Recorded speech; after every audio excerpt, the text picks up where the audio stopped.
Დამფუძნებელთან ბატონ დავით ჭიჭინაძესთან ერთად ბატონ დავით ტრიბუნალამდე ფაქტია რომ ძალიან დიდი დროა. მე მაგას უბრალოდ ის არის რომ გზა ერთადერთი მაგისკენ რჩება, როდესაც არჩევნებს იპარავ, როდესაც ახალბებ და რეალურად ქვეყანაში ის განცხადება, რომელიც ამერიკის შეერთებული შტატების ელჩმაც გააკეთა, როდესაც თქვა რომ მთავარი დემოკრატიული ინსტიტუტი არჩევნები, რაც ფუნდამენტი არის, ხო, ზოგადად, რომლის მიმართაც ნდობა დაიკარგა საზოგადოების. მთავარი ხაზგასმა ამაზე არის გასაკეთებელი, აქ არც ოპოზიციაა უკვე შუაში და არც გარკვეულწილად რომელიღაცა პოლიტიკური დაჯგუფება.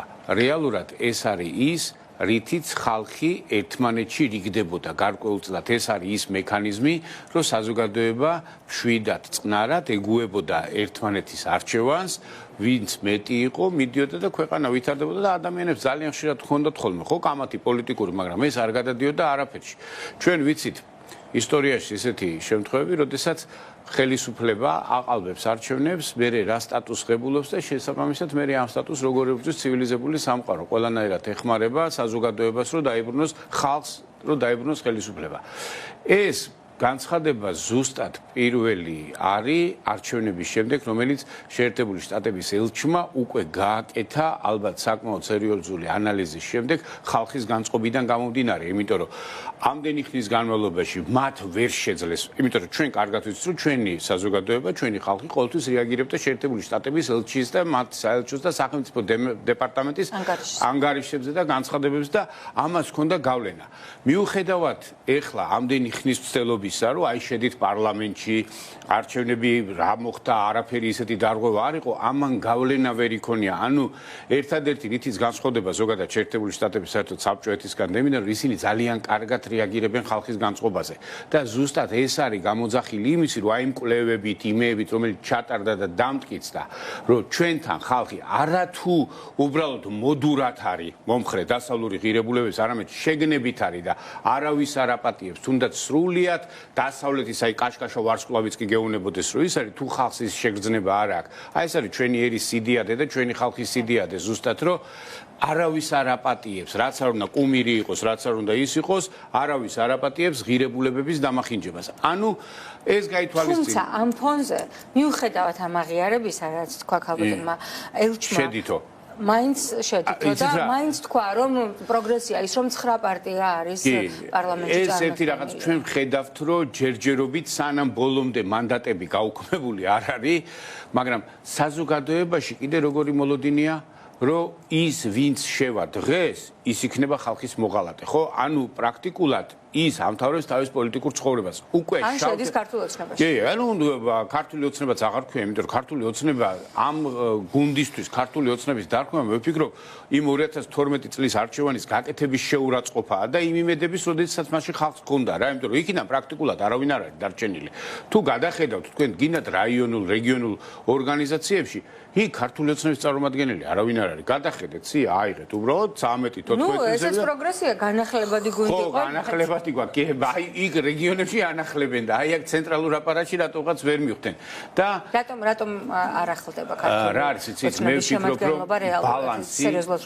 ბალანსი არის დღეს გარკვეულწილად ბიძინა ივანიშვილისგან დაცული. ანუ ის კმაყოფილი არის იმ დაჯგუფებებით, რომელიც მის გარშემო ჩამოყალიბდა, არავინ არ არის გამოკვეთილი ლიდერი, ყველა ერთმანეთთან წაკიდებულია სამყაროს სასაცილო ბრძოლაში. ჩვენ ხედავთ, როგორ ეხლა რაც არ უნდა მალონ ტიკარაძის და იმის განცხადებები უკვე აბსოლუტურად, როდესაც ის პრაქტიკულად შანტაჟის ენით ლაპარაკობს, რომ ყველაფერი მას ბრალდება, ანუ ვისგან ბრალდება, ჩემგან და თქვენგან ხო არ ბრალდება, არა ბრალდება, ანუ საზოგადოებისგან და საზოგადოებაში კიდე როგორი რაღაცა მოხდა რეალურად, ჩვენ ხედავთ, რომ მასთან მიმართებაში ძალიან ბევრი ისეთი უცნობი ფაქტი გავიდა ეთერებით, ანუ არის სადღაც წყარო ის ხდება. ბიძინა ივანიშვილთან მიმართებაში გულისხმობთ? არა, აი მის წარსულთან დაკავშირებით, მის განათლებასთან დაკავშირებით, დიახ, მის ურთიერთობასთან დაკავშირებით. ეს ხო ეხლა ყოველთვის ყველამ კარგად იცის, რომ შიგნიდან არის ხოლმე ამის სათავე.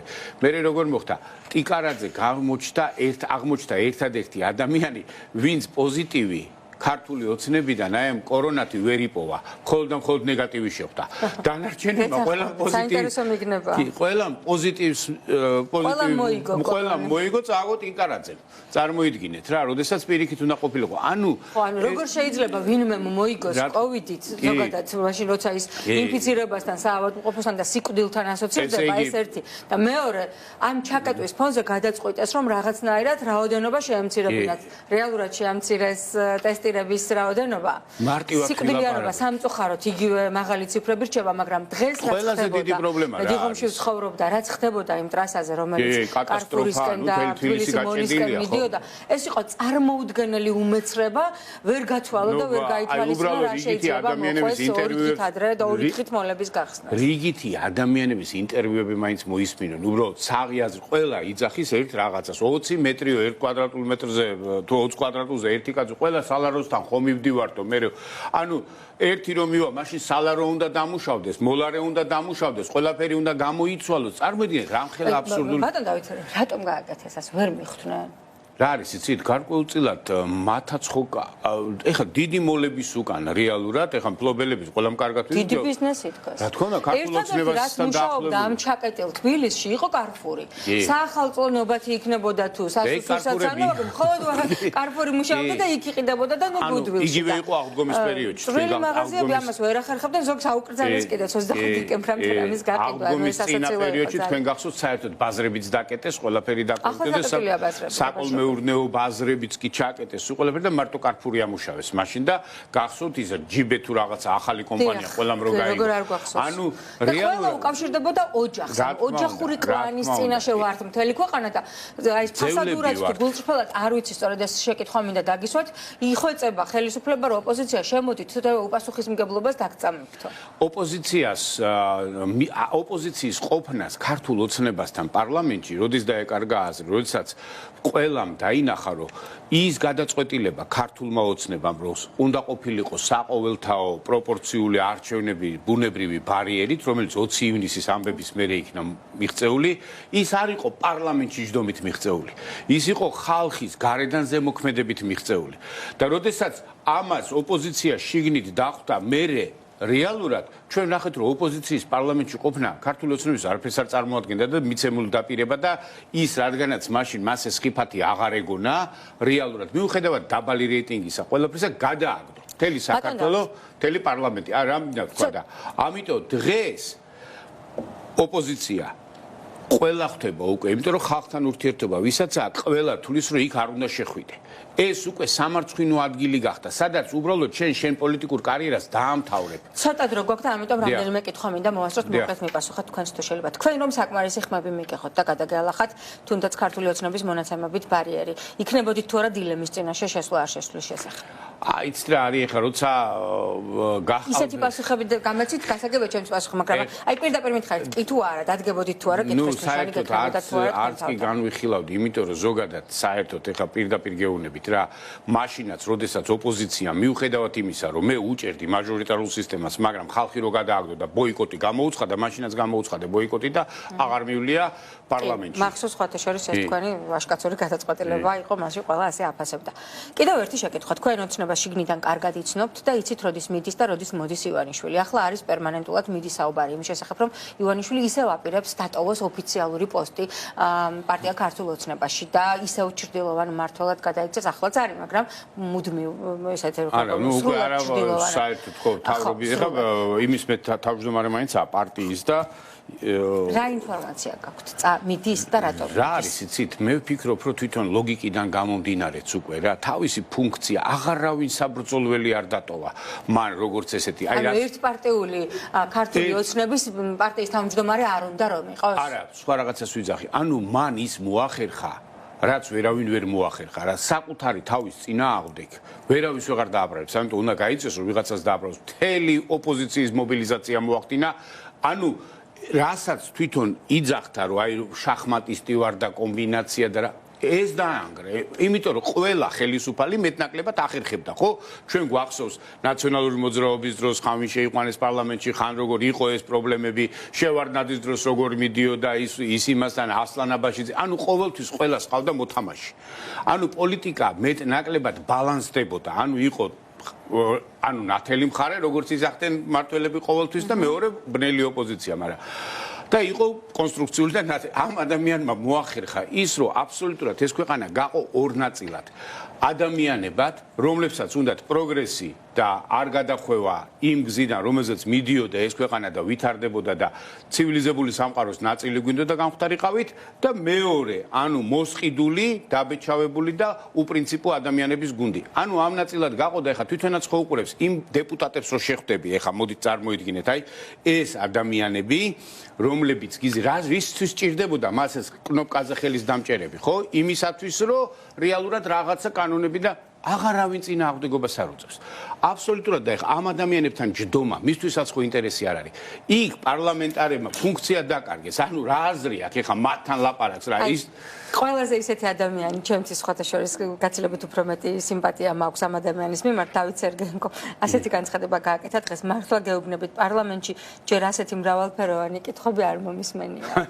რა ვიცი, ალბათ იუმორის გზნობა საერთოდ სერგეენკოს ახასიათებს იუმორი და ისეთი ერთობა. ანუ იხუმრა თქვენ ფიქრობთ? მე ვფიქრობ, შავი იუმორია ეს ალბათ ისეთი, რომ პირდაპირ დაცინვა. ნინო წილოსანმაც არ დააკლა როგორც ჩანს იუმორს. ერთი პარტიის ფორმატში ოპონირებისას ვალდებულები ვართ მეტად კრიტიკულები ვიყოთ იმ მოცემულობაში, როცა ჩვენ გარკვეული უპასუხისმგებლო ოპოზიციური პარტიების გამო გვიწევს აქ ერთი პარტიის. ეთქობა გუშინ თუ გუშინწი როდის იყო ის სამარცხვინო განხილვები რო იყო კომიტეტებს ეთქობა მიხვდნენ იმის მერე და გუშინაც რო საერთოდ ფრაქციის ფორმატში რო ქონდა ჯერ სირცხვილია ხო დღეს გუშინ ფრაქციის ფორმატში დღეს ფრაქციის ფორმატში ანუ თვითონ ხო ხვდებიან არა და რაზე უნდა ილაპარაკონ ანუ მეტნაკლებად ეხლა ალბათ მიხვდნენ რომ რაღაცა ტაშის გრიალი და ქება აღარ შეიძლება და თქვენი დანაშაული ის არის რომ ამდენი რამე გქონიათ გაკეთებული და ანუ ხო აი ბატონ დავით თვითონ გუნდის შიგნით მიუხედავად ერთი პარტიისა ერთი ფრაქციისა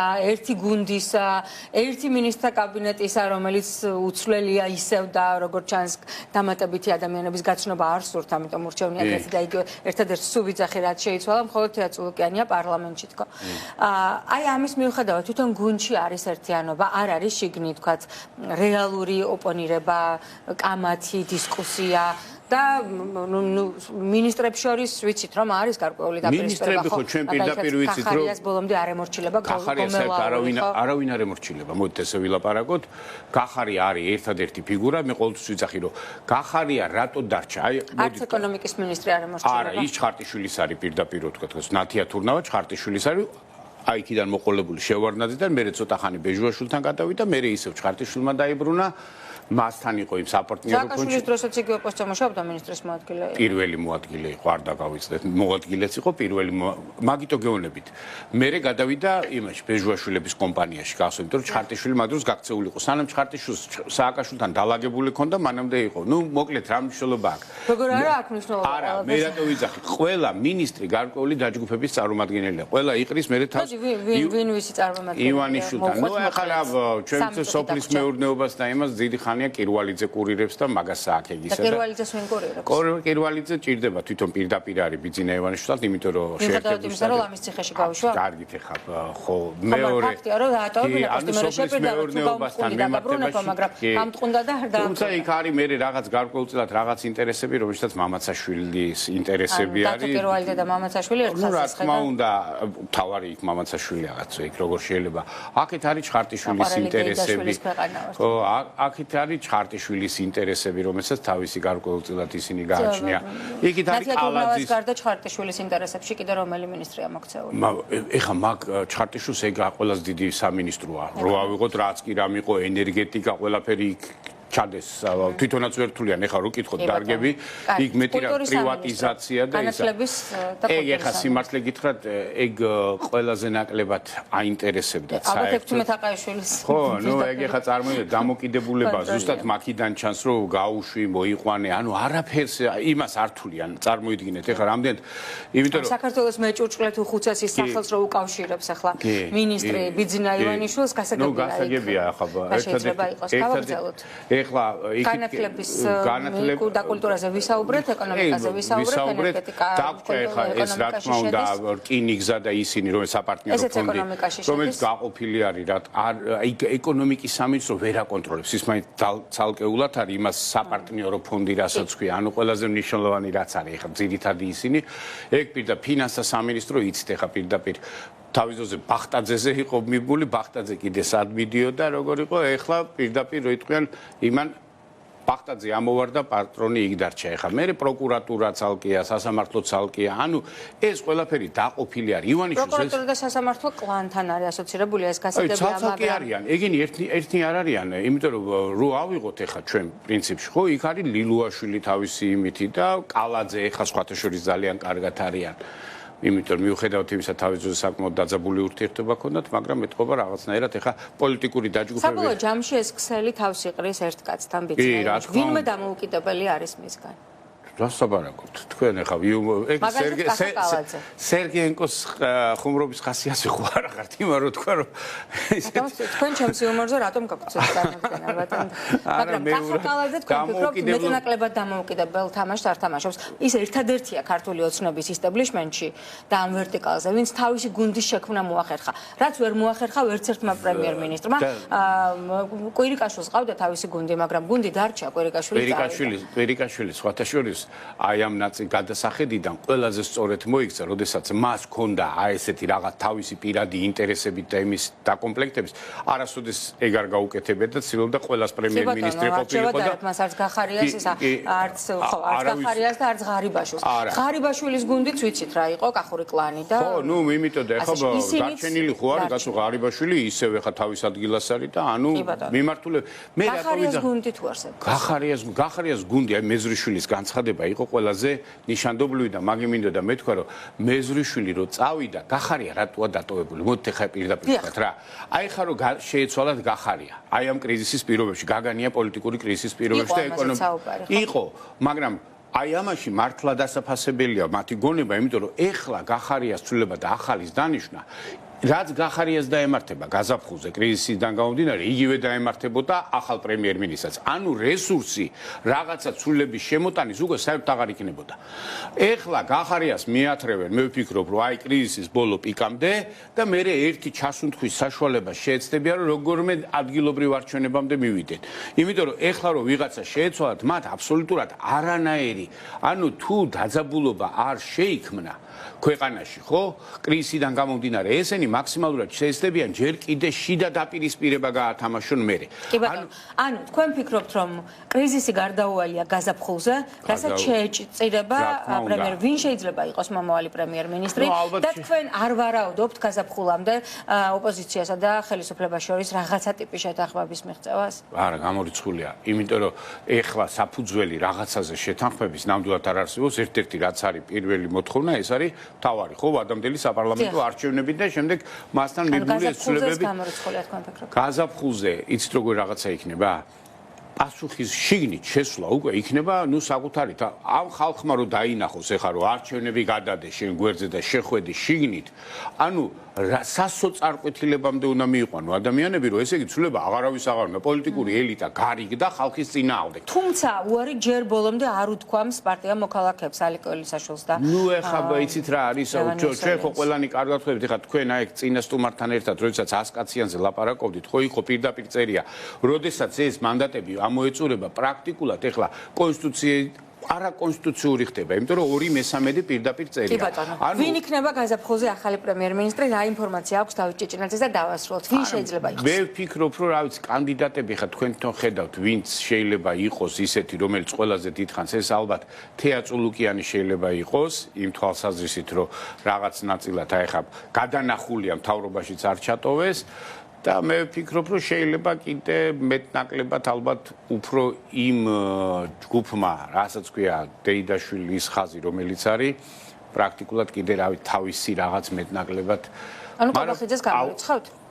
არა, კობახიძეს გამოვრიცხავ იქიდან გამომდინარე, რომ მე არ მგონია თვითონ ესეთი პარლამენტში იქ თქვენ რო იძახით გუნდი არ არის და ჯგუფების ინტერესებია, ხო და აქედან გამომდინარე პარლამენტში ახლა გასაყოფი არაფერი არ არის, მაგრამ წარმოიდგინეთ ახლა ხელის მოსაწერი ყველაფერი რო კობახიძის გახდეს, ეს ჩათვალეთ კატასტროფა იქნება. ანუ ეს დამთავრდება, იქ მინისტრთა კაბინეტი ვერ შეიკრიბება, უბრალოდ თავრობის ხდომას ვერ ჩაატარებენ.